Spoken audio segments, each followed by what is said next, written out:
Our midweek devotion. Every week around this time, I, the senior minister at First Christian Fulton, will offer you a devotion.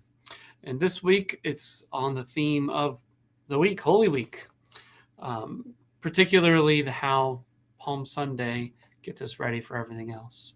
Now, there were no giant balloons, no candy and goodies thrown, no hot rods, no Shriners buzzing around in their mini cars, no floats decked out to the nines, and no marching bands playing their fight songs.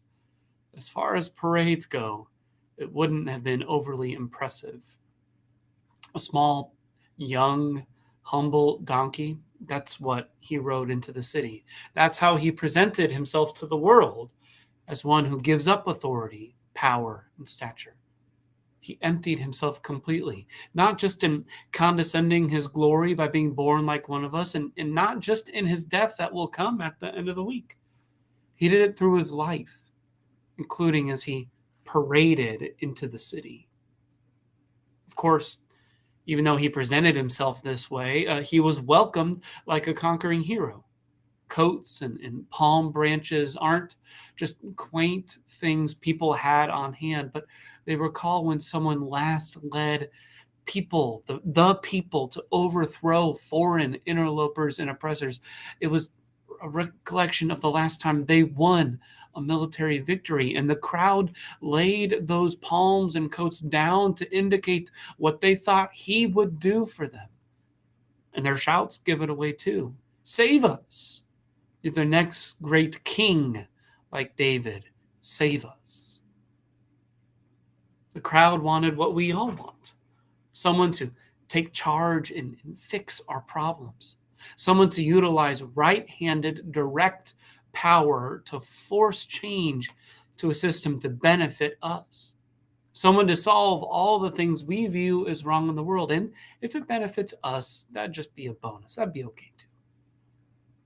It's always disappointing when someone doesn't live up to the hype, when life doesn't meet our expectations, when things don't go the way we want them to.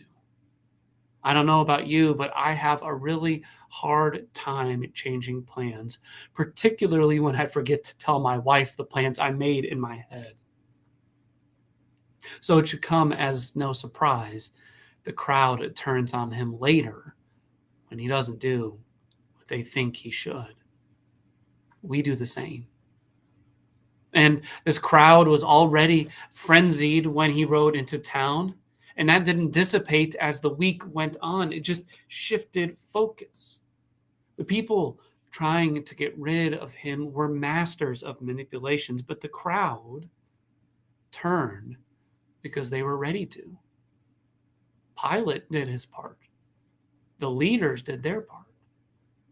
The crowd didn't get what they wanted from him, so they were done with him. And he knew this would happen. He told his friends at least 3 times to expect as much.